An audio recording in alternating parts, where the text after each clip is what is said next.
It's not that I was fighting it. It's that I felt if I were to come along with you on this journey, I would be a follower and lose some of my um, independence, some of my me making my own decisions, Your some of my identity. identity. Yeah.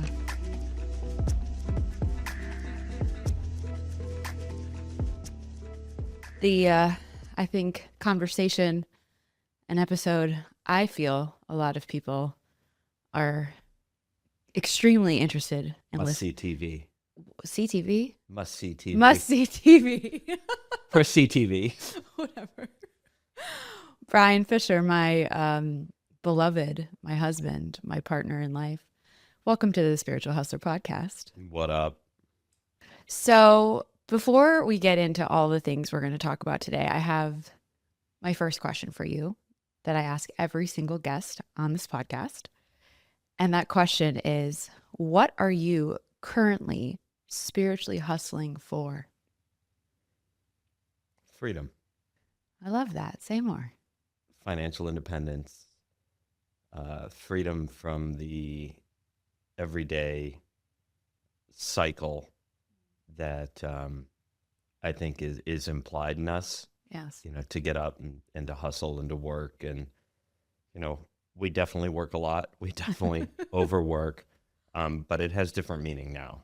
And it goes to a different understanding of what our goals are. So, I want to talk about our goals, our dreams, our visions, what we're building, what we're working so hard for. Right now. Yeah, and eventually. But I actually want to set the record straight around something Uh-oh. when it comes to what we do, our working together, our working independent. People think. So Brian was my CFO at Simply Be for 4 years. He stepped into my business in the pandemic. And then a few years later, we sold the business. And a lot of people think that you're on the golf course all day now. Yeah. People don't know that you actually had and still have another job. So let's just set the record straight and explain to people what really happened and where you are right now. September or October, we signed an asset purchase agreement with Hawk Media. Really exciting time. And the announcement came just after the first of the year, middle of January. And that's when I started to get to play golf every day. It was just the greatest thing ever. I was in Bermuda. I was in Bali. I was in none of those places. In 2020, when the pandemic hit, Jess and I had no idea what to expect. Jess had built this incredible agency from the ground up, and we had 8 or 9 employees, and we had an outsourced finance company that did our invoicing and our accounts receivable and accounts payable. And they felt that they needed to concentrate on the portfolio of companies that were going to make it through the pandemic. And that was basically, what they said to Jess and her team was, you know what, this is bigger than you and you're not going to make it. Yeah, literally the CEO of that company looked at me on a Zoom call and was like, I don't have time for your company because you're going to fail. And I've got to focus on other companies to have my team work for. So prior to that, I really, other than the family finances, which I handle, I really wasn't intertwined in the business of the agency. I really had no idea. I know the agency was thriving. I know that it was growing. So when Jess came home, like upside down in regards to this Zoom call, and basically I said, what are we supposed to do? I go, well, I can't leave the house now. I'm under this quarantine. I'm in the midst of assuring my clients that we're going to be okay. They're going to be okay. Your clients being in your financial advising Yeah, I have business. a financial advisory, boutique advisory firm that's not so boutique anymore, that has now been growing exponentially over the years. And although I couldn't see my clients, I was able to see them on Zoom calls or Teams calls.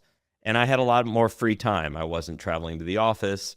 And I looked at you and I said, hey, I'll take over the finance for the company. I go, I can't say that I know how to run a business from a financial standpoint, but I know a lot about finance, and I'm good at what I do. So we kind of took that leap together, and we thought it would either kill us, not coronavirus, but actually working together, or it would make us stronger. And the latter happened, and it happened quick. And look, there are definite issues and problems that come from Working working with your spouse. with your spouse, for your spouse. You were, yes, It's a very fine line, right? When you bring a partner into something that also shares the partnership of life. yeah. And in the end, it was your agency, is your agency. And that was a little difficult for me.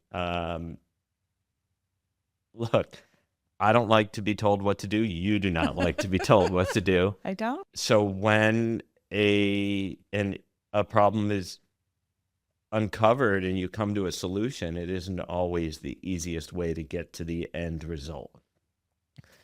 So when the agency started to grow exponentially, we went from 8 or 9 employees to almost 25 employees, More if you count our contractors.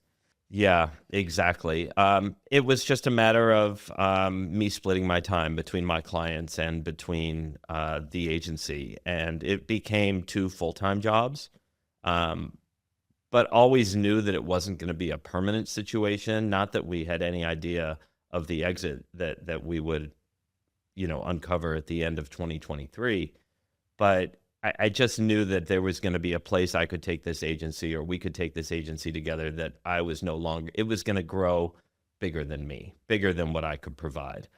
And I'm thrilled at the way things came about. Would I like to be golfing every day? I don't think so. I think that my passion for my clients and how I can help maneuver finances and explain things in a way that makes their life simpler and more productive is what gives me the most joy. So Brian and I'm going to be honest, prior to him joining Simply Be, and by the way, that CEO was wrong. I didn't fail. I grew 65% in 2020, doubled the business in 2021 with the launch of the book. And things were amazing, but they were also pretty chaotic and intense, and Simply Be took over your life. And at the same time, it created such a union in our life because we were finally on one team, same dream. You had a very prolific career as a trader.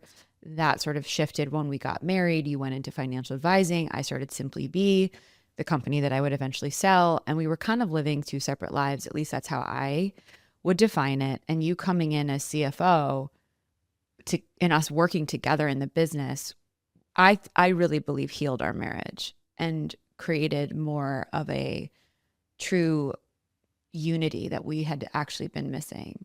Do you agree? Yeah, I can honestly say that I don't know that we would be sitting here today had I not come into the business. And not saying that I came into the business saved our marriage. That wasn't the case. But getting that understanding of who each individual entrepreneur was, me in my own right, you in your own right, allowed me to see a part of you that I feel that part of your life I had a lot of resentment against, because I felt you put the agency ahead of me, ahead of the relationship. You felt that I put my work ahead of you, ahead of our relationship, ahead of our time. And I think when you kind of break down those walls and you actually see through the windows of what the other person is actually going through, you have empathy and you have support and you have the ability to want to share those experiences with your partner. And I think that's how we evolved. Yeah, and evolve is the key word, because you and I have been together. I think you and I will be together 82 years. feels like it. 12 years almost to the day that this episode goes live. I know, The universe. There we go. We're headed into this. This is what I mean about evolution. We've been together for 12 years, married for 9.5. And I would say that those first few years of our marriage were the hardest. We would throw out the D word a lot. We almost didn't make it through those first few years. And I think I will say this very openly. I mean, this whole conversation is for both of us to be super open, but I met you in my early 30s, fell in love with you. I was in my late 20s. Brian is 8 years older than me, and he was, very much looking to get married again. I'm his second wife. I was finally, found my guy, waited those 2 years with this new guy that I knew was my guy for the wedding ring, for the engagement ring, got the engagement ring. We planned our wedding in 6 months. I was all of a sudden the belle of the ball, became a total bridezilla, and was obsessed with our wedding and being, having that moment come to fruition finally at 33. And we threw this extravagant Mexico wedding, and we were throwing parties for ourselves every other week with bachelor and bachelorettes and showers. And it was just one big fantasy, honestly. And then you get home from your honeymoon and it's like, welcome to the rest of your life. And no one talked to me about that part. And I didn't really know what it meant to be a partner. I was still very much wanting my autonomy. And I think merging more than anything, our money and being a unit and a true 50-50 team was kind of a shock to my system. And I thrashed and, made a lot of, had a lot of resistance in the beginning. And that's why I say you coming into Simply Be, however many years later, 5-6 years later, was healing for me, because I was able to trust our marriage as the container to hold our life in a very different way. And I think we discovered that it's beautiful to work together. We actually make great partners in business. But I also know that we've had to grow individually as people. For me, it's been my spiritual journey, of which you came into this marriage or this relationship 12 years ago, like not really believing in anything that I believe in, and not really religious or spiritual. Like, we were both Jewish, but you pretty much, like, I wouldn't call you an atheist, but you didn't really believe in God or believe in a higher power. I believe in God. But you don't really connect with I do not. God as a practice in your life. I don't. Everyone knows that this show is called The Spiritual Hustler, right? I have a book coming out about aliens and the goddesses of Egypt, and people see how I live my life, and they know that you are in the background somewhere. And I would just love to hear from you how you have handled that part of our marriage and how it has potentially shaped you. Look, I think that when relationships are new, or even marriages are new, there's this very strong grounding of, I'm going to stay who I am, and this person's going to be who they are, and somehow it's going to work. And or sometimes partners won't hope that they can change their partner. Yes, you're exactly right. And I was never going to change you. That was like never a thought. I mean, in all honesty, I think my mindset was, let's just tame her down a little bit. Let's get her not to talk about aliens and the universe and God, everything. But you have to understand that we are completely different in regards to our mindset. You are a creative. You have always been a creative. You trained to be an actress. You were an actress. You're an entrepreneur, a business person. I have always been in finance. For 20 years, I was on the floor of the Board of Trade and Mercantile Exchange. And for the last 9 years, I've had an advisory practice where I mentor and work with clients on wealth accumulation. Those things don't generally mix well. Just you, and correct me if I'm wrong, you have a mindset that it will all work out and everything will be where it needs to be when we need it. Yes. And I have a mindset of, if we don't have a plan for something, then what is all this for? And that was really hard for us from a spiritual, from a business, from an economic standpoint. I don't live my life by fairy dust and dreams in regards to how will we afford this. I need to know how we're going to afford it before we do it. And you need to say, trust, take this leap with me, take this journey, take this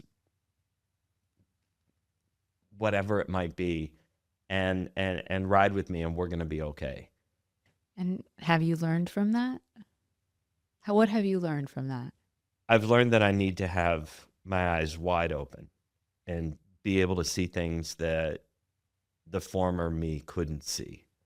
because not that I didn't believe in it, but because I didn't feel it was safe. And I think this is where you live in the Matrix and I live in the 5D. 5D. When we fight, I'm like, you're just in the fucking Matrix. Like I call it out on you a lot. You do. And our fights have been less and less. We're in an amazing place right now. It's just a really interesting dichotomy of two completely different individuals who found life together and are building a life together. At the very beginning of our relationship, in those early years, which were pretty rocky for quite a few reasons, I struggled with how, for lack of a better term, 3D you were.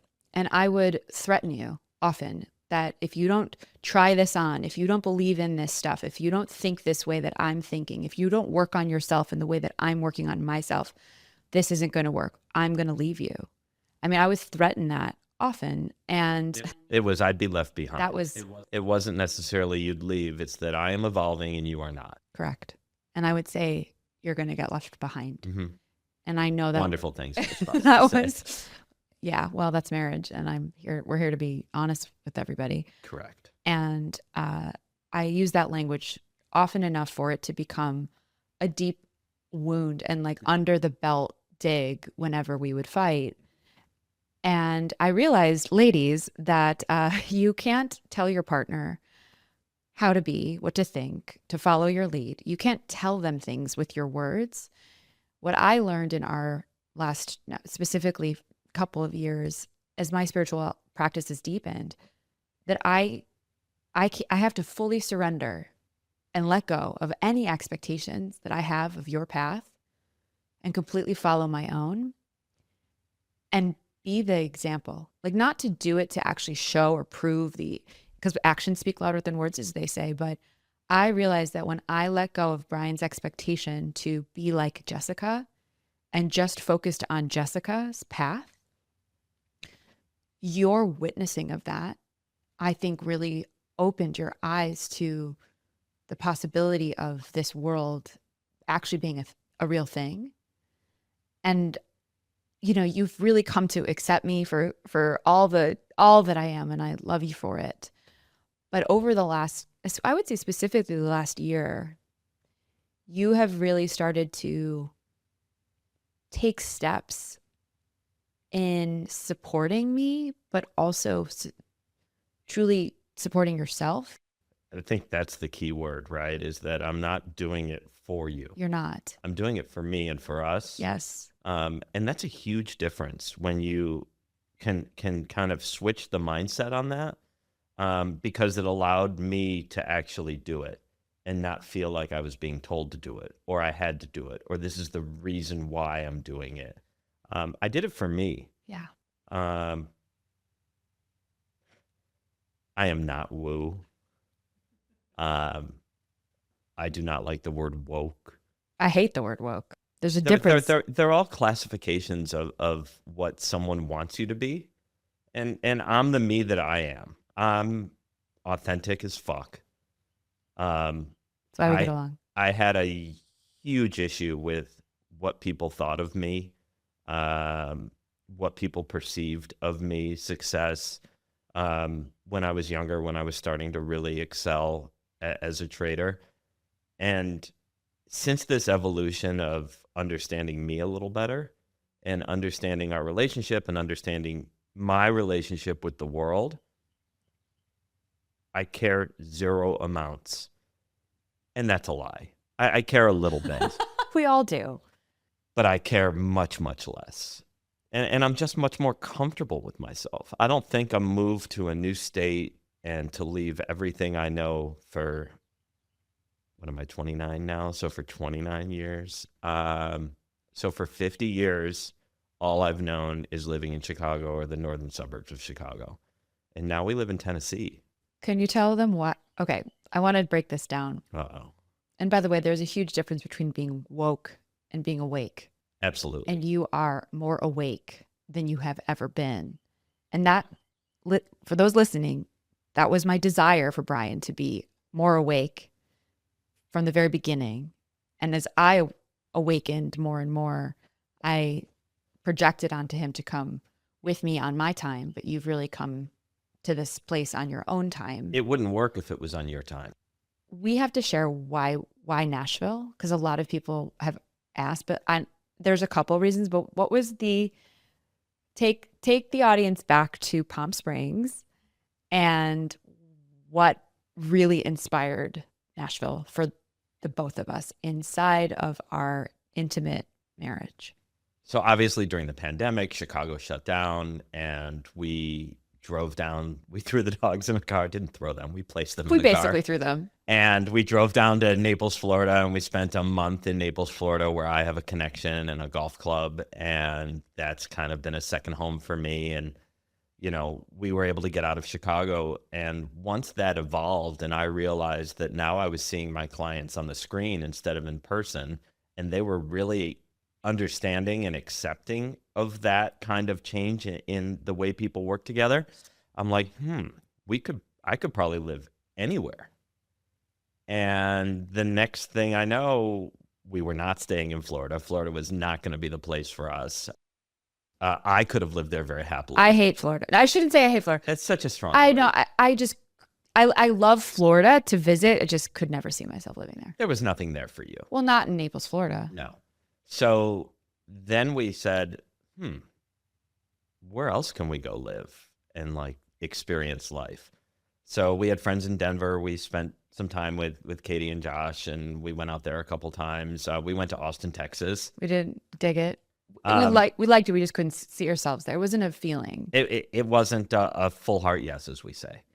We went to Palm Springs, where one of my closest friends lives with his wife, and we rented this great house on a golf course. And I was pretty happy there. Like the California lifestyle, the financial advisor in me was saying, hey, you're out of your mind. You know, you can't live in California with the taxes and all that. And we looked around and there wasn't much community for us.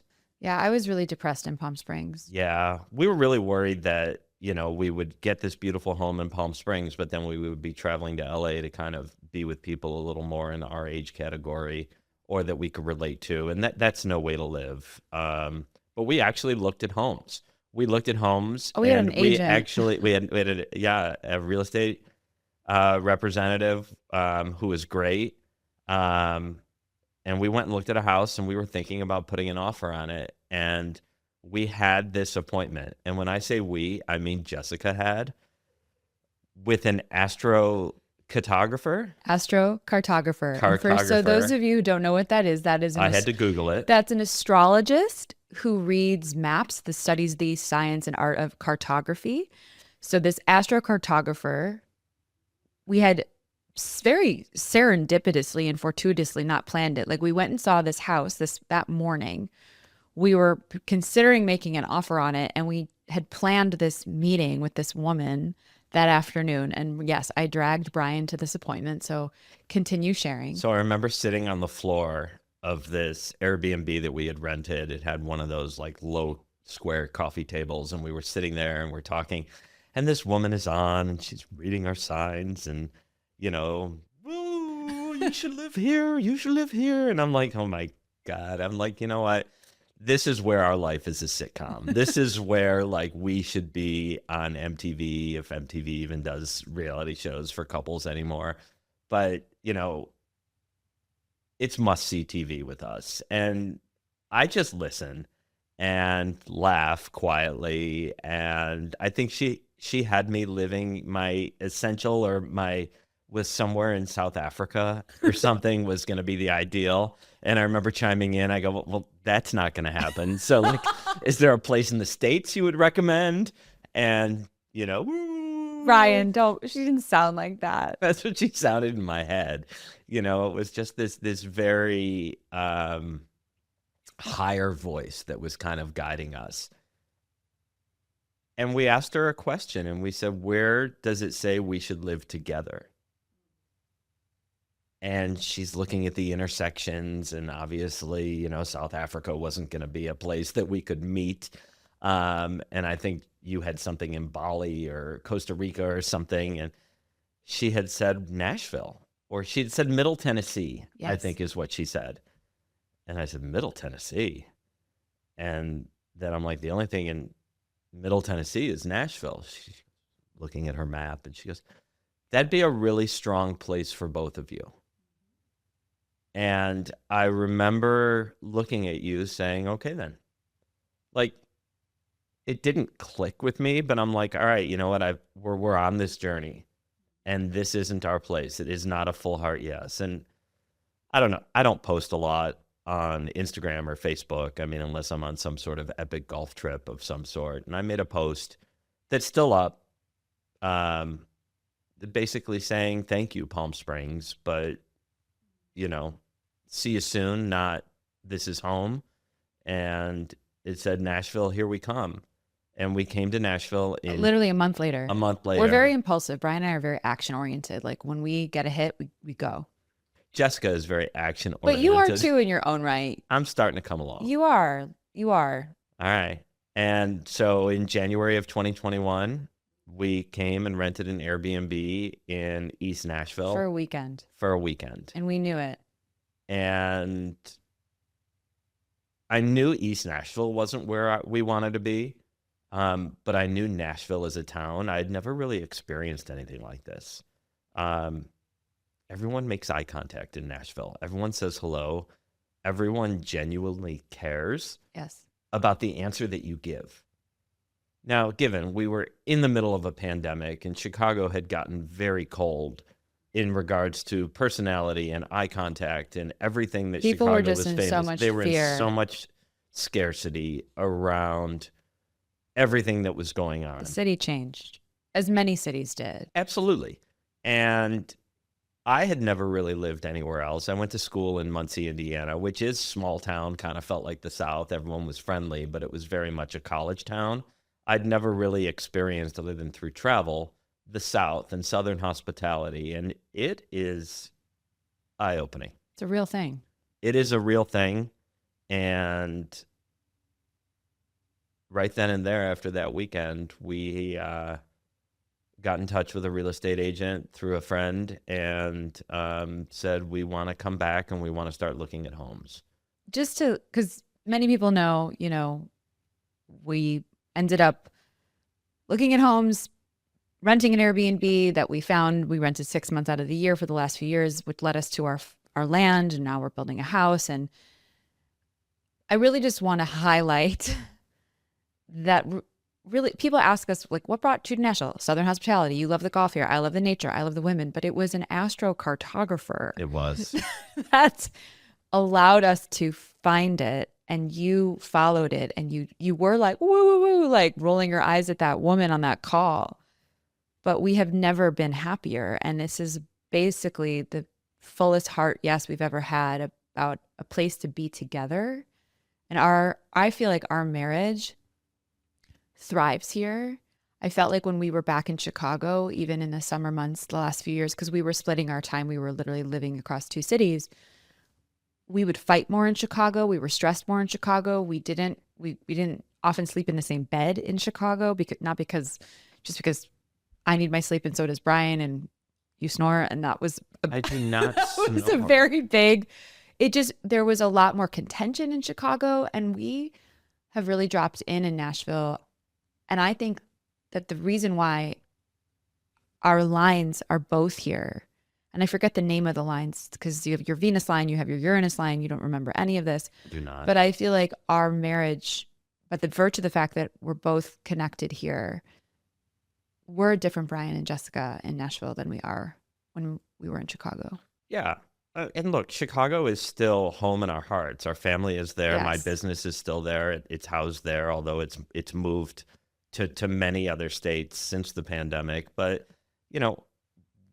I'm back often for work and for friends. And it's hard to leave a place that has been home. But Nashville made it really easy. It made it felt right immediately. So I want to talk about something that recently happened here in Nashville, you and I together, starting this year together, just following the breadcrumbs of spirituality and you doing these new things and believing these new beliefs. I mean, trusting that astrocartographer, whether you consciously did or not. I mean, it led us here and it opened up our world, and it's been an amazing chapter for our marriage. But a couple months ago, the start of the year in February, this is a big year for Brian. We're building our house. I just sold my agency. Brian's got his new office down here in Franklin, and I launched a new business. I'm about to launch a new book. Like, I really wanted to attune to the year of 2024, set some powerful intentions, call in manifestations. And I'm really into feng shui. Feng shui is a beautiful practice. I am going to give a huge shout out to my dear friend and teacher, Christina Hollinger. And at the beginning of the year, she launched a program called Welcome the Wealth. And it was like, I don't know, a couple $100, and it included a handful of videos. And essentially on February 9th, I think was a Friday night, was the Chinese New Year. And the next day on the 10th is New Year's Day. So I actually didn't really celebrate January 1st as the New Year. I really more attuned to like the Eastern philosophy and the Eastern New Year. And so I signed up for Christina's class. I watch all her videos. She gives this beautiful instruction on how to welcome the wealth on New Year's Eve with this very powerful... The lunar New Year. The lunar... Look at you! Okay. Well, I really want to share this story because this was a big unlock, and I feel like it's important. It's a powerful reflection of our journey, your journey specifically. So I watch these videos. I've got to do this huge ceremony on a Friday night, the night before. You have to start at 11 p.m. because that's like the yin time. Brian and I we love to be in bed by like 9. So I know this is going to be like a late night. I've got to go to the grocery store, buy all of this food. You have to put 9 plates of food on the table at 11 o'clock at night. You have to put oranges for wealth and pockets of money that's represented through pot stickers, fish that represents abundance, leafy greens. It's like a whole thing. Pour glasses of wine for quote unquote the wealth gods that are going to come into your home at the strike of midnight. And you have to, open the front door, take 100 steps to the east, light a incense stick, turn in all 4 directions, say your name, say your address, welcome the wealth gods, walk them back into the house, show them around your house as if all these wealth gods are in your house, have them sit down. They are in our house. Have them sit down at the table and talk to them and thank them and bless them for blessing you and have conversations about all the things you're wanting to manifest. So I'm watching these videos. You also have to do this orange peel ceremony where you cut up oranges into 82 pieces and spread them through 81. the corner. Great. Anyway, I'm watching this video a couple nights before this New Year's ceremony in my office by myself. And I think to myself, I'm just going to do this by myself. There's just no way Brian's going to want to do this with me. And that's okay. I'll do it for both of us. I'll call in his intentions too. He doesn't have to do this with me. So flash forward to the day or two before, and I'm in the kitchen and I'm putting together a grocery list. And Brian's like, so what are you going to the grocery store for? And I'm like, well, I want you to know that Friday night, I'm going to be up late.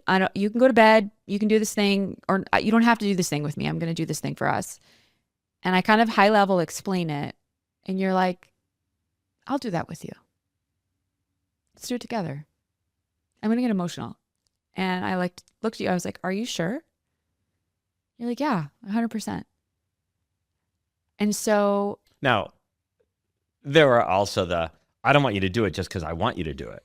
You know what I mean? So just don't think that it was just like this euphoric moment. Beautiful moment in the kitchen. Yeah, no. I tested you for sure. She definitely tested me. And honestly, if I were to have done this a year ago or 6 months prior to this, I would have done it for Jessica or for the relationship and not for the relationship and for us.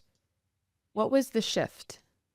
We've been through so much together and so much evolution, and there's so much newness of what we were doing and this eventual move to Nashville and change of life. And I just kind of felt like I looked around and it's been working for you.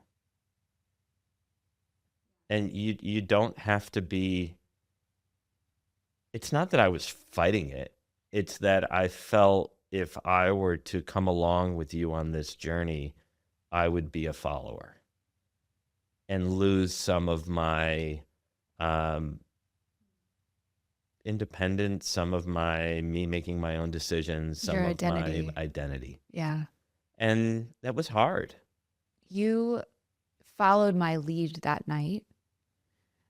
And Brian and I did this whole ceremony together, and you were so convicted and you were so into it, and you didn't make fun of it. And we were really there together. We sat at the dining room table for an hour, literally talking to an empty room, envisioning It the was not wealth an god. empty It room. was beautiful. And you had said just now that if you would have done this a few months ago or a year ago, that you would have been a follower. Now I see you as my partner, but I also want to acknowledge you for something, for being a leader of me. So we welcome the wealth gods. We do the whole ceremony. We are living in this house for about another month. And I'd asked my friend Christina, because I knew we were only going to be there for a month, what do I do about the wealth gods when I move to my new house? Because Brian and I are now renting our own house while we build our house. We had moved out of our apartment in Chicago in March, and we were done with that Airbnb, but we had a bunch of stuff in that Airbnb. So Christina tells me, it's okay, no problem. This happens all the time. Go grab all the wealth gods, get an empty bag, and walk through the house and invite all the wealth gods to jump into the bag, and you're going to take them to your new house. And when you get to your new house, you're going to release them and walk them through every room again and introduce them to your new Bagua map and explain to them how grateful you are and thank them for all their blessings. So anyway, we go to the house the day of our move, the Airbnb, it's a 20-minute drive from the new house. We're there with my amazing assistant, Stephanie, who is just an angel and has helped with everything. And Brian and I, it's a big house, this Airbnb, and Brian and I were packing up. She was on another side of the room. I go, Brian, we have to get 2 empty bags, one for you, one for me, and let's go around the house. We can't forget the wealth gods. And I remember this vividly. We had 2 kind of Shopping bags. boutique shopping bags from Tolly. From Tolly, really good friends of My ours. best friend who's got high vibes, and I wanted Huge high these vibes. specific And bags. she goes, these bags have such good energy. We're going to put all the wealth gods in these bags. And like, there's a point where I say no. And then there's a point where it's just like, let's just go with this, because the argument is going to take a lot more time than the actual event. But I was about it. You I were said, all "Let's do about it. And so, point being, Stephanie's on another side of the house. We're quietly, secretly, the 2 of us going around imagining these wealth gods jumping into these bags, which was real.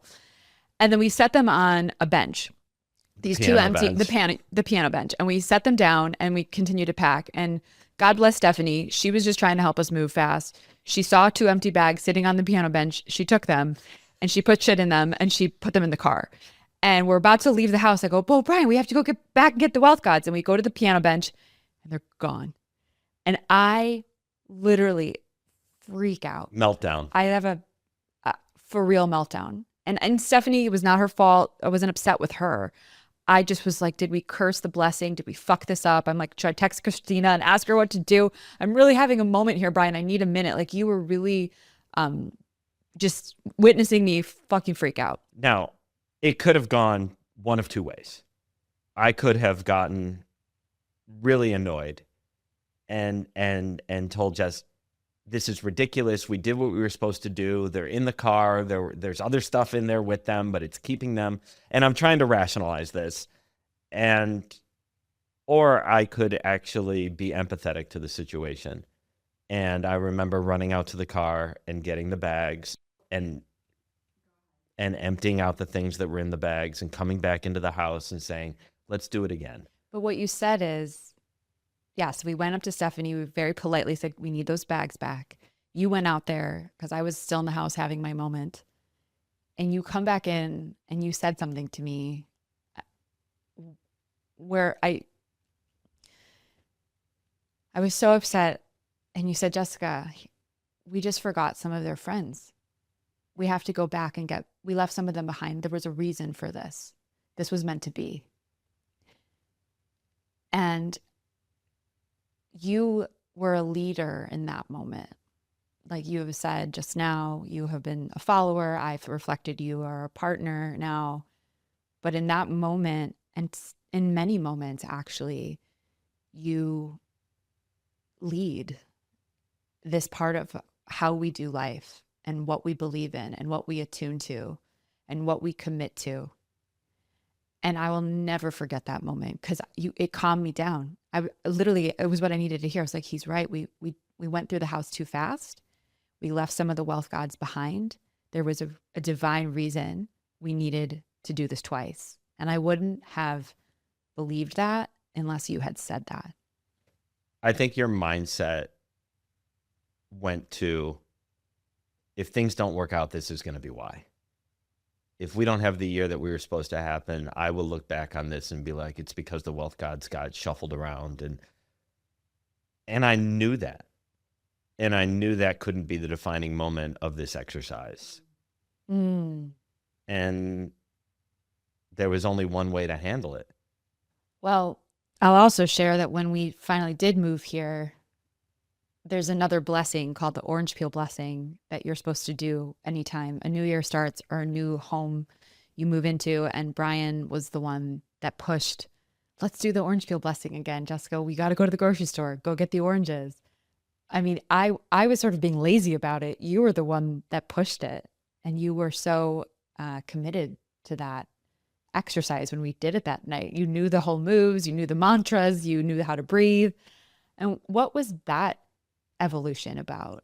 It's interesting. We talked about this the other day, and I had spoken about trading and how I had rituals in regards to what I did. I had these incredible ceramic elephants that sat on my desk, and I had little matchbox cars and things that sat on my trading desk. And there were things that I had to do each night as I was preparing for the next day.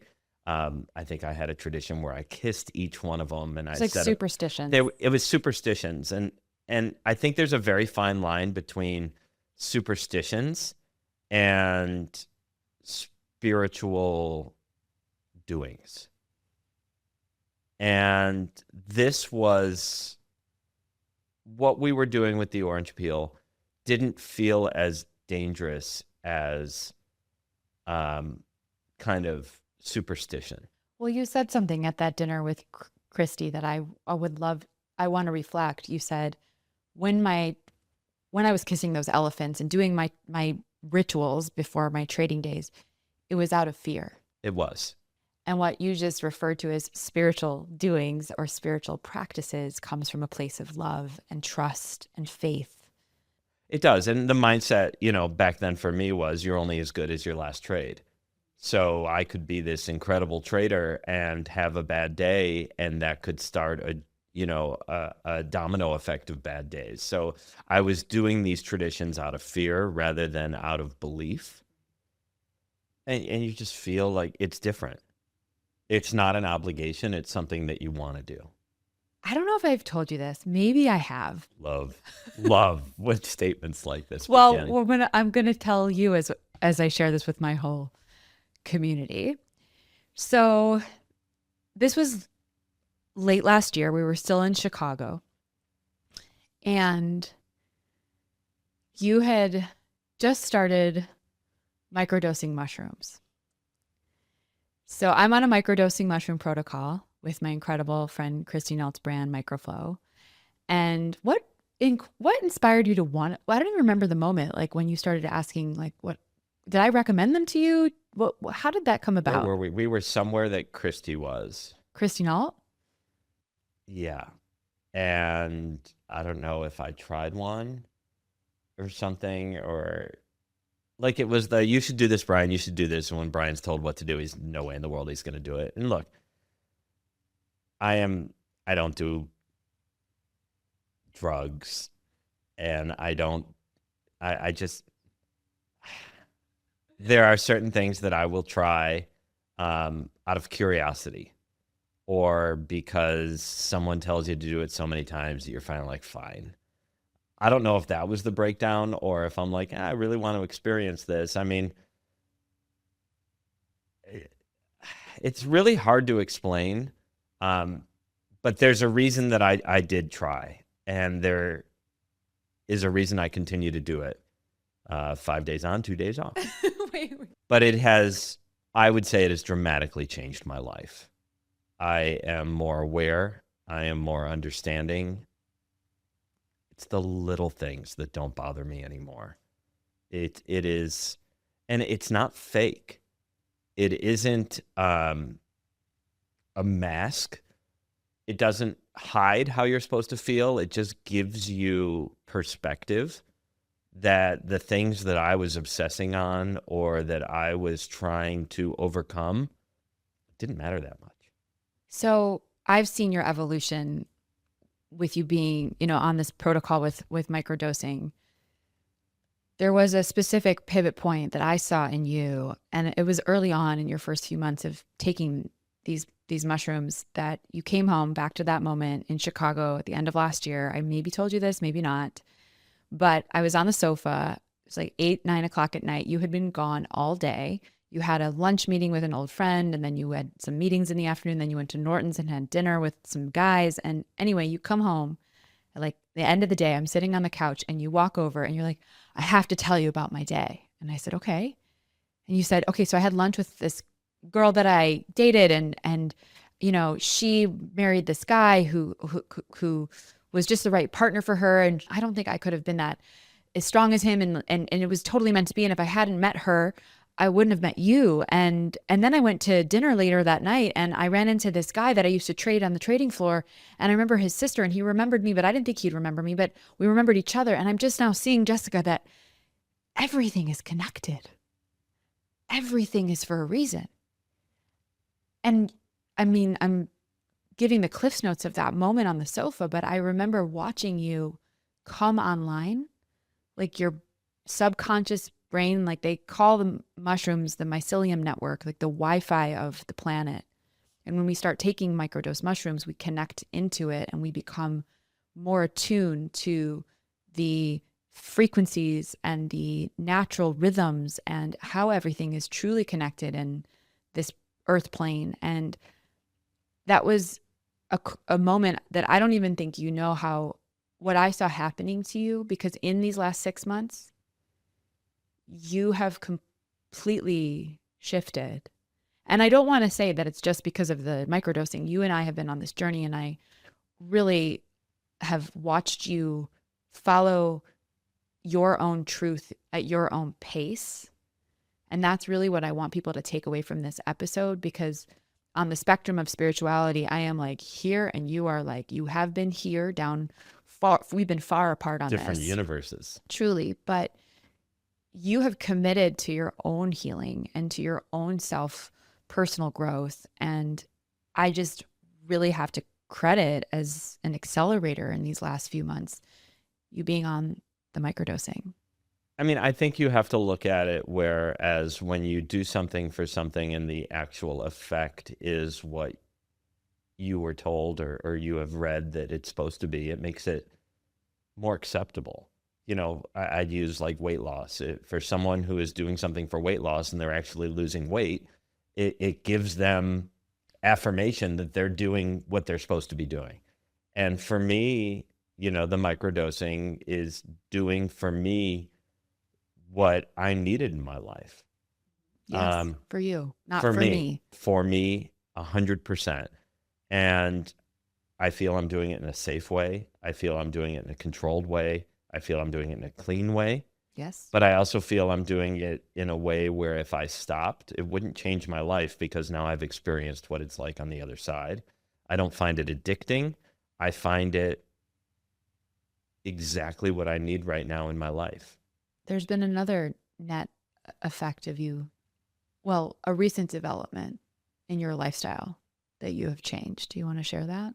Yeah, I did dry January. It's so interesting because I never felt like I had a problem with drinking. I was never a sloppy drinker. I was a social drinker. I have friends in the restaurant and bar industry. I like to support them.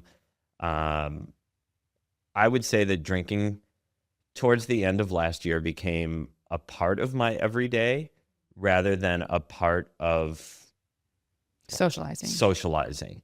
And it was to the point where I'm like, I'm going to do dry January. And I had done it once before. I think I did it in like 2021 or something like that after the Marshmallow Man incident, but that's a whole nother story.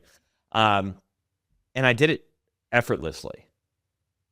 And I was away in Florida for a golf tournament and didn't drink. And I was around friends and didn't drink. And then come February, it was February, and it was like, all right, I'm going to have a cocktail because, I did it. And I remember we went out to dinner with good friends of ours, and I had a drink, and I had one. And I'm like, okay. Um, and I just kind of realized that this was not my everyday. It didn't need to be a part of my everyday. Um, and dry January turned into dry February, which turned into dry March, which now turned into, dry Basically all of April. And I don't know. I'm not saying no, I will never have a drink again. I just like the person I am without alcohol. And I've always liked me. There's parts of me that I didn't like. I didn't like, the needing approval from other people. I didn't like that I was worried about what other people thought.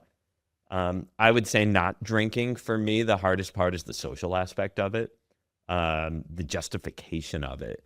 We were at a birthday party the other day, and I ordered a bottle of Pellegrino, and I felt like I needed to say something like, I did dry January and now it's dry April. And it's like, then I stop myself and I say, this is for me. It doesn't matter what other people think. I mean, if they think I'm an alcoholic, then, I'm no longer drinking. So, hey, success. You know what I mean? It wasn't that way, but I can't control people's perception. All I can control is what works for me. Thank you so much for sharing that. And I'm not here to stand for either one of us. If you have alcohol as part of your life or you don't, there's no superiority complex about it. Personally, I believe that, well, alcohol is a depressant and it numbs you, and that's why we like it. It loosens you. It disassociates you a little bit.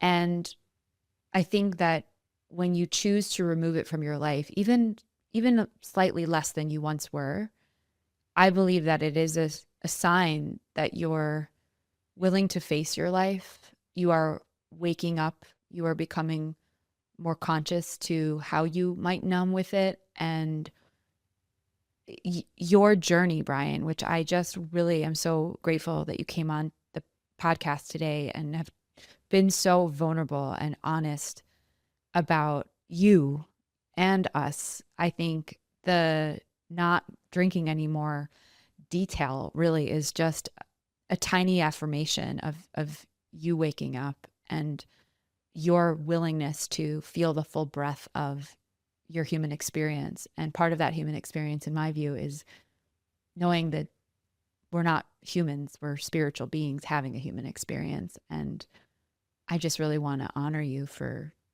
taking your own time to arrive here and for being just such an amazing supporter of my timeline as well. I struggle with I always correct you and say, right now, I'm not drinking. But, like I almost set expectations because I really need not only Jess, but myself to know that I did this for me. I did this for my life. You're doing our life. The feng shui, the astrocartography, the microdosing, the non-drinking. This is everything all is been for you. But there was a period in our marriage where I would have wanted you to do those things for me. I gripped onto you doing those. I pushed and you. There was no way in the world I was going to. I resented you. I threatened you. And when that stopped, things shifted. And it wasn't like I stopped with the agenda for things to shift. I just stopped. And we have done a lot of work on our marriage. We work with a coach. We've done a lot of work on our marriage. And I think that the spiritual perspectives and aspects of our marriage has now become something, when it comes to Brian and Jessica, that we have co-created on our own terms. I mean, there are things. Look, I don't want you all to believe that, everything that Jess believes in, I do. No, you definitely or anything. Don't. There are things that I will go along for the ride, but not necessarily actually believe that this is actually true or happening. And Jess made an appointment with a pet medium and asked me to sit in on it. And I was more curious for the circus I was about to witness rather than actually believing that there was such a thing as a pet medium. So there are things in our relationship that I'll go along for the ride, but I would use the word, it doesn't make me complicit. You know what I mean? No, let's It's be just clear. Brian, this woman was on speaker and Brian laughed the entire time quietly, silently, very very respectfully, while I'm like, wait, there's ghosts in our backyard? He can see them? Like, like Don is very upset, the size of the house, and he's hurting, and he doesn't like the wood floors. he and doesn't like the wood floors, and he doesn't like Zoe. He needs a break from our other dog. And I'm like, who doesn't? Like, she's not telling us anything we don't know. Like, you have a degree in this? I'm glad you brought that up because I want to yes, the pet medium conversation the other night was like where I fully believe Brian's really just there to like witness and doesn't subscribe to everything. But you do say things to me like when I'm having a negative day or I'm talking shit about my life, you're like, Jessica, words are wands. The universe listens. Like you say things to me now that I believe. And that's what I mean when I said you've become a leader in this, a teacher to me. And as much as I've been a teacher to you. So I want to thank you for coming on. And I have a few final quick fire questions for you that I ask every guest. Are you ready? I'm ready. Okay. What's your favorite spiritual book?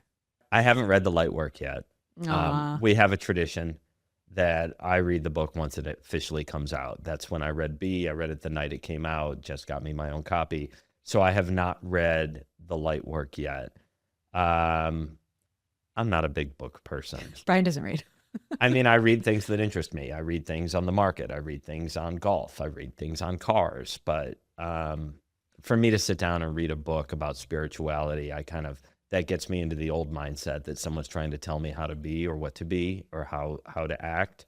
And I need to experience this for me. Do you have a favorite spiritual teacher? You. You're mine. Do you believe in aliens? Yes or no? Okay, so it's not yes or no. Like, Jess comes home one day and she's talking about, she truly believes, and correct me if I'm wrong, that there is a universe out there, or another planet in the universe. Am I saying that right? Keep going. That is 20 years ahead of us. And they come down. 20 years? You mean like 2 million? Like, when did I say that? I thought you said they were like 20 years ahead of us and they come down and they like laugh at us that like we're obsessed on like all these things. And they're like, nah, we got past this. And then they fly back to their own. I don't remember this conversation, but clearly you do. Okay, continue. And I'm like, you know what? There's no fucking way. Like, and then I start thinking about it and I'm like, why couldn't there be another Earth? Why couldn't there be something else out there that has a different evolution of person? And then you start to look, I don't think, maybe there are UFOs, maybe there are aliens who come down and look at us, but I don't ever believe that we're going to get to see their life or have proof of it. It's all a mindset. And if it's a mindset that improves your life without being overly dangerous in regards to how you live your life, I think that's safe. I don't think I said 20 years. I think I probably said like 200,000. I hear things the way I hear things. I know this. Trust me. I mean, I think I remember asking if cars, flew in 20 years. But other than that, I don't know. Well, I believe they would based on Back to the Future with Michael J. Fox. But that's... Or the Jetsons. Final question. Final. What does it mean to you to be a co-creator of the new Earth? Life is what you make of it. I think everyone needs to take a step back and clear the lens of what they see and figure out what's really important.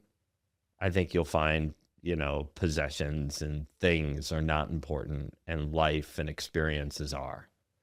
And relationship and connection and friendship and family and love and loss and and anger. They're all part of what we experience in life. And if you can clear that lens and take a look and prioritize what's truly important to the end result of your life, your happiness, your adjective for life, it makes things a lot easier.